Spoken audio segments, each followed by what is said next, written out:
Praise the Lord. आप सबको जय मसीह की। मैं परमेश्वर का धन्यवाद देता हूं आज की सुबह दिखाने के लिए। एक और दिन परमेश्वर ने हम सबके जीवन में जोड़ दिया। हम परमेश्वर को कोटि कोटि धन्यवाद दें। एक नया सप्ताह परमेश्वर ने हमको दिया है। हम प्रार्थना करते हैं कि इस पूरे सप्ताह प्रभु हमेशा की तरह हमारे साथ रहें, हमारी अगुवाई करें। एक नया संदेश लेकर मैं आपका दोस्त पास्टर राज मैसी आपके सम्मुख उपस्थित हूँ और आप देख रहे हैं मेरा यूट्यूब चैनल जिसका नाम है ब्रदर राज मैसी। मैं आपसे गुजारिश करता हूं मेरे इस चैनल को सब्सक्राइब करें, बेल आइकन को दबाएं ताकि नोटिफिकेशन आपके पास पहुंचे। नया वीडियो, नई जानकारी बिना व्यवधान, बिना रुकावट के आपके पास पहुंच जाए। मेरे वीडियोस को लाइक कीजिए और शेयर कीजिए और कमेंट्स बॉक्स में आकर मुझसे ज़रूर बातचीत कीजिए। Praise the Lord. एक जगह बपतिस्मा हो रहा था और पादरी साहब ने जब उनको ऐसे डुबोया तो एक हाथ उन्होंने पानी के बाहर रखा जिनका बपतिस्मा हो रहा था। पास्टर जी ने कहा, ये क्या कर रहे हो आप, हाथ क्यों बाहर रख रहे हो आप? तो उन्होंने कहा, पास्टर जी मुझे अभी किसी से बदला लेना है, इसलिए मैंने अपना हाथ बाहर रखा है। मैंने कल परसों एक मैसेज जो है वो डाला था कि बपतिस्मा एक ही है और पश्चाताप भी एक ही है। तो समझदार लोग इस वचन को समझ गए, लेकिन कुछ लोगों को ये बात समझ में ही नहीं आई। उनमें एक पास्टर जी हैं जिनका नाम है सूरज सिंह, पास्टर सूरज सिंह। उन्होंने कमेंट्स किया है, मैं वो पढ़कर आपको बताऊंगा पहले और उसके बाद हम आगे चलेंगे। उनका कमेंट्स क्या है, वो लिखते हैं कि पश्चाताप एक ही है, सही है, लेकिन जब कोई विश्वास में आ जाता है और विश्वास में आने के बाद जब उससे जाने अनजाने में या जानबूझकर कोई गलती या पाप हो जाता है तो उस पाप के लिए उसे पश्चाताप करना है।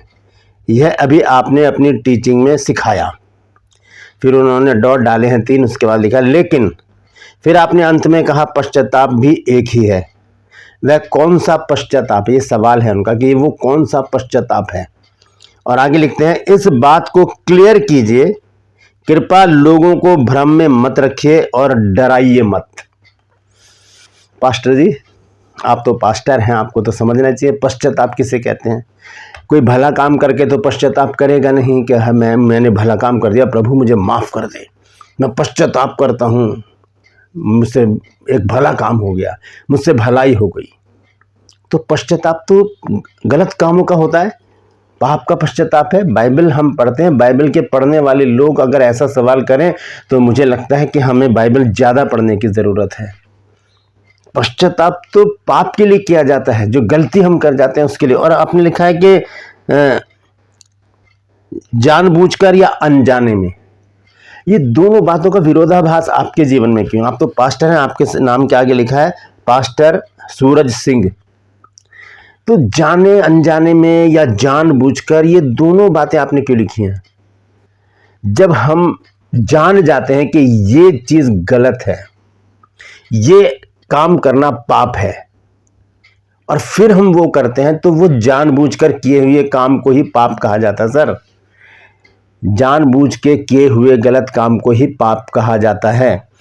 अनजाने में जो काम होते हैं वो तब होते हैं जब हम अनजान होते हैं कि हमारा भी कोई उद्धार करता, हम यीशु मसीह को नहीं जानते, हम अपने ज़िंदगी को अपने तरीके से जीते हैं, वो होते हैं अनजाने में किए, उसकी कोई सज़ा नहीं है। लेकिन जब हम जान गए कि ये गलत है, ये सही है, तो वो गलत काम हम करने लग जाते हैं, तो वो तो पाप हुए। वो तो जानबूझ के किया गया काम ही पाप होता है, जानबूझकर किया गया काम ही पाप होता है, जानबूझकर किया गया गलत काम ही पाप होता है। तो आप लिखते हैं कि जाने अनजाने में या जानबूझकर कोई गलती या पाप हो जाता है। क्यों हो जाता है? क्या इसी में हम अपना जीवन बिताते रहें कि हम पाप ही करते रहें? वो क्या लिखा है रोमियो 6 अध्याय और इसके पहले पद में, कि हम पाप करते रहें कि अनुग्रह बहुत हो।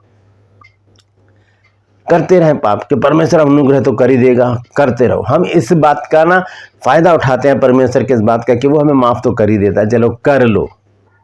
लेकिन ऐसा नहीं है। हम जितनी बार गिरेंगे उतनी बार हम पीछे होते चले जाएंगे। पश्चाताप एक ही है। जब हमने जान लिया प्रभु यीशु मसीह को, और हम उन सारी बातों से अलग हो गए हैं, तो हमें क्या करना है? पश्चाताप करके घुटनों पे आके आंसुओं के साथ पश्चाताप करना है और तौबा कर लेनी है। क्योंकि आपने शायद सुना नहीं, उस वीडियो में मैंने नीति वचन 28 अध्याय और उसके 13 पद को भी पढ़ाया है। उसमें लिखा है कि जो अपने अपराधों को छुपा कर रखता है उसके काम सफल नहीं होते, लेकिन जो उन्हें मान लेता है और छोड़ भी देता है उस पर दया की जाएगी। तो पास्टर जी, मुझे, आप पास्टर हैं, सॉरी, मैंने आपको इस वीडियो पर आज रखा है क्योंकि आपने कुछ सवाल ही ऐसे करे हैं। आपने आखिर में कहा है कि डराइए मत। तो चेतावनी देना कब डराना हो गया? अगर आपका बच्चा कोई गलती कर रहा है तो आप उसको कहेंगे ना, बेटा ये काम मत करना, तो आप उसको डरा रहे हैं? नहीं, आप उसको चेतावनी दे रहे हैं कि ऐसा नहीं करना है। ये डर या भ्रम की बात नहीं है। आप पास्टर होकर ऐसी बात कर रहे हैं, मुझे बड़ा ताज्जुब हो रहा है। ये भ्रम नहीं है, मैं भ्रम में नहीं डाला है। ये है कि परमेश्वर का वचन क्या कहता है। यशाया 58 अध्याय को जब हम पढ़ते हैं और उसके पहले पद को, तो देखिए वहां पर क्या लिखा है परमेश्वर के वचन में। यशाया 58 लिखा है, गला खोल कर पुकार, कुछ न रख छोड़, नरसिंगे का सा ऊंचा शब्द कर, मेरी प्रजा को उसका अपराध और याकूब के घराने को उसका पाप जता दे। ये चेतावनी है, ये चेतावनी है। आज्ञा के साथ चेतावनी जुड़ी होती है, आज्ञा के साथ विधियां जुड़ी होती हैं, आज्ञा के साथ परमेश्वर का कमिटमेंट जुड़ा होता है। कोई भी आज्ञा अलग नहीं। जैसे हम पढ़ते हैं कि मेरे पास आओ, लिखा है 11 अध्याय में, मत्ती 11 अध्याय के 28 पद में कि हे सब परिश्रम करने वालों और बोझ से लोगों, दबे लोगों, मेरे पास आओ। ये आज्ञा है, मेरे पास आओ, और उसके साथ एक प्रतिज्ञा है, मैं तुम्हें विश्राम दूंगा। आज्ञा के साथ प्रतिज्ञा, आज्ञा के साथ चेतावनी, आज्ञा के साथ ही चलता है सब कुछ। तो यहां पर एक आज्ञा है कि गला खोलकर पुकार और कुछ ना रख छोड़, ये आज्ञा है। और उसके बाद क्या है? चेतावनी है, नरसिंगे का सा ऊंचा शब्द कर और मेरी प्रजा को उसका अपराध और याकूब के घराने को उसका पाप जता दे। आज्ञा है ये चेतावनी देना हो गया।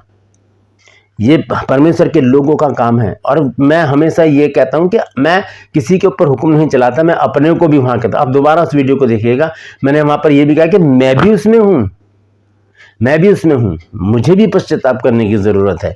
तो जब हम देखते हैं कि आप कह रहे हैं कि मैंने आपको भ्रम में डाल दिया या मैंने किसी को डरा दिया, तो आप गलत हैं ब्रदर।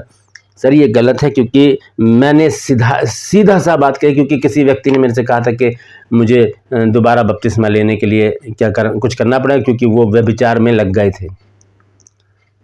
तो दूसरा बपतिस्मा तो है ही नहीं, बपतिस्मा तो एक ही है।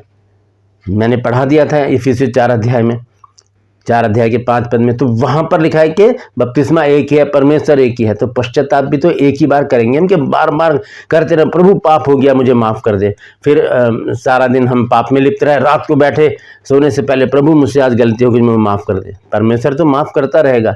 तो हम परमेश्वर की इस आदत का फायदा ना उठाएं। परमेश्वर माफ करने वाला प्रभु है। पतरस ने एक बार कहा यीशु मसीह से कि यदि मेरा भाई अपराध करता रहे तो मैं उसे कितनी बार माफ करूं? यीशु मसीह ने कहा, मैं ये नहीं कहता कि 7 बार माफ कर, मैं कहता हूं 7 बार के 70 बार गुना माफ कर। तो जब वो कहता है कि माफ कर, तो वो भी तो हमें माफ करता है। लेकिन बार बार अगर हम करेंगे तब हमारे लिए कोई भी बलिदान बाकी नहीं है। आइए मैं आपको पास्टर जी एक वचन पढ़ाना चाहता हूं, आप जरूर पढ़िएगा। मैंने आपको कमेंट्स में लिख भी दिया था, शायद आपने ना पढ़ा हो। वो है इब्रानियों की पत्री 10 अध्याय और उसका 26 पद। देखिए क्या लिखा है वहां पर। यह लिखा है, क्योंकि सच्चाई की पहचान प्राप्त करने के बाद, सच्चाई क्या है? प्रभु यीशु मसीह को पहचानने के बाद, अच्छा बुरा पहचानने के बाद, वचन को पहचानने के बाद, सच्चाई को जानने के बाद। यहां लिखा है, क्योंकि सच्चाई की पहचान प्राप्त करने के बाद यदि हम जानबूझकर पाप करते रहें तो पापों के लिए फिर कोई बलिदान बाकी नहीं है। हम बार बार क्या यीशु मसीह को क्रूस पर चढ़ाएंगे जानबूझकर या अनजाने में पाप कर करके? आप तो पास्टर हैं, आपको तो ये शिक्षा अपने चर्च में देनी चाहिए, लोगों को चेतावनी देनी चाहिए कि ऐसा करें कि आपको बार बार पश्चाताप ना करना पड़े, बार बार रोना ना पड़े, बार बार परमेश्वर के पास आकर माफी ना मांगनी पड़े। तो यहां पर लिखा है, क्योंकि सच्चाई की पहचान प्राप्त करने के बाद यदि हम जानबूझकर पाप करते हैं तो पापों के लिए फिर कोई बलिदान बाकी नहीं है, कोई बलिदान बाकी नहीं है। तो इसमें कहां डराना हो गया? मैं किसको डरा रहा हूं और मेरी क्या हैसियत है कि मैं किसी को डराऊं? दिक्कत कहां है ब्रदर? मैं आपको बताऊं, हिंदुस्तान क्यों नहीं जीता जा रहा? क्योंकि हम आपस में ही एक दूसरे की टांग खींचते हैं। एक बार ऑस्ट्रेलिया में कुछ केकड़े मंगाए गए, केकड़े जानते हैं ना आप, जो पानी में रहता है, एक जीव है, तो वो मंगाए गए। तो सारे देशों ने वहाँ पर डिब्बे भर भर के भेज दिए और उन पर टेप लगा के भेज दिया। लेकिन इंडिया से जो डिब्बा गया उसको उन्होंने ओपन करके भेज दिया, ऐसे उसमें टेप वेप नहीं लगा, खुला वही भेज दिया। वहाँ से कॉल आया कि आपने ऐसा क्यों किया, आपने इस डब्बे को खुला हुआ क्यों भेज दिया, इसको भाग जाते हैं केकड़े। तो यहाँ से क्या जवाब गया कि सर ये जो केकड़े हैं ना, ये इंडियन क्रिश्चियन की तरह हैं, एक ऊपर चढ़ता है तो दूसरा उसकी टांग पकड़ के खींच लेता है। दिक्कत ये है ब्रदर, बहुत सारे बाबा लोग हैं जो क्रिश्चियनिटी के खिलाफ बहुत कुछ बकते हैं, बहुत कुछ बोलते हैं। वहाँ पर आपके कमेंट्स नहीं होंगे, वहाँ नहीं होंगे आपके कमेंट्स, दावे से कह सकता हूँ। आपको यहीं पर ही मौका मिल जाता है, यहीं पर ही आप बोलेंगे कि आप डरा रहे हो, भ्रम में रख रहे हो। मैं ऐसा काम करता ही नहीं। यहाँ पर जिद है सच को फैलाने की, मैं सच फैला रहा हूँ और मुझे इस सच को फैलाने से कोई रोक नहीं सकता, क्योंकि मुझे यहाँ पर प्रभु यीशु मसीह ने खड़ा किया, चाहे कोई भी हो, कोई भी हो। बहुत से लोग मुझे व्हाट्सएप पर भी मैसेज करते हैं, धमकाते हैं। आपको पता है मुझे धमकी दी गई है कि आप बहुत पिटोगे, आप तो गए। एक लेडीज़ हैं, उन्होंने मुझे ये धमकी दी है और वो अपने पास्टर से कह रही है मेरे पास्टर से डिबेट करो। क्यों करूं मैं? मेरे पास इतना टाइम थोड़ी है कि मैं फालतू लोगों के साथ डिबेट करता फिरूं।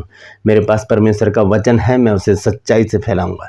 हाँ, जिस दिन परमेश्वर कहेगा कि ये गलत है, उसी दिन मैं सॉरी बोलूँगा इसी प्लेटफॉर्म पर आकर कि मुझसे वो प्रचार गलत हो गया है। तो ब्रदर प्लीज़ बात को समझिए, एक बार फिर से देखिएगा उस वचन को। मैंने किसी को डराया नहीं, सिर्फ चेतावनी दी है। क्योंकि पौलुस ने क्या कहा है, पहला कुरिन्थियों 15 अध्याय और उसके 34 पद में लिखा है कि धर्म के लिए जाग उठो और पाप ना करो, क्योंकि बहुतेरे ऐसे हैं जो परमेश्वर को नहीं जानते। मैं तुम्हें लज्जित करने के लिए ऐसा करता हूं, लज्जित करने के लिए। ये चेतावनी है। पतरस ने चेतावनी नहीं दी इजरायलियों को जब 3000 लोग मिल गए। उन्होंने कहा तुमने पतरस ने कहा तुमने उसी यीशु को क्रूस पर चढ़ा दिया जिसको परमेश्वर ने प्रभु भी ठहराया और मसीह भी। तुमने, ये चेतावनी दी उसने, और वहीं पर ही लोगों के हृदय बदल गए और 3000 लोग उनमें आकर मिल गए। ब्रदर प्लीज वचन को रीड कीजिए अच्छी तरह से, बहुत अच्छी तरह से वचन को पढ़ने की ज़रूरत है। और जो भी लोग मेरे विरोध में खड़े हैं इस प्लेटफॉर्म पर, मैं उनसे भी गुजारिश करता हूं कि मुझे अपना काम करने दीजिए। प्लीज़ हाथ जोड़कर आपसे विनती करता हूं, मुझे अपना काम करने दीजिए। मैं सच्चाई से परमेश्वर के वचन का प्रचार कर रहा हूँ और मुझे जो परमेश्वर देता है वही मैं इस प्लेटफॉर्म पर आकर बताता हूँ। मुझे किसी से कोई दुश्मनी नहीं, कोई बैर नहीं, क्योंकि मुझे तो प्रेम करना सिखाया प्रभु ने। भाई सूरज सिंह जी, मैं आपसे भी प्रेम करता हूँ। आप मुझे व्हाट्सएप पर, ये मेरा नंबर है, व्हाट्सएप पर मैसेज कीजिए, मुझसे बात कीजिए, हम और आगे बढ़ेंगे, प्रभु के काम को मिलकर करेंगे। Praise the Lord. आप देख रहे हैं मेरा यूट्यूब चैनल जिसका नाम है ब्रदर राज मसीह। ये नंबर में पास्टर लोगों के लिए भी है, प्रभु के दास दासियों के लिए जो निस्वार्थ परमेश्वर की सेवा में लगे हैं। अगर उन्होंने कोई बाइबल स्कूल या बाइबल कॉलेज अटेंड नहीं किया तो उनके लिए मेरे पास ऑफ़र है, मेरे पास बुक्स हैं, मेरी लगभग 20-22 बुक हैं। अगर चाहते हैं उनको लेना तो मुझे इस नंबर पर व्हाट्सएप कीजिए कि मुझे बुक चाहिए, मैं उनको पूरी जानकारी दूंगा। और मैं आपसे गुजारिश करता हूं कि जो मेरा विज़न है हॉस्पिटल का, जो परमेश्वर ने मुझे जनवरी में हॉस्पिटल में दिया था जब मैं बीमार था, उस विज़न को पूरा करने के लिए आप प्रार्थना में लगे रहिए, क्योंकि प्रार्थना का ही जवाब हमको मिलेगा। और यदि परमेश्वर आपके मन में कुछ डालता है तो ज़रूर आगे आइए, क्योंकि हम मिलकर ही इस काम को कर सकते हैं। Praise the Lord.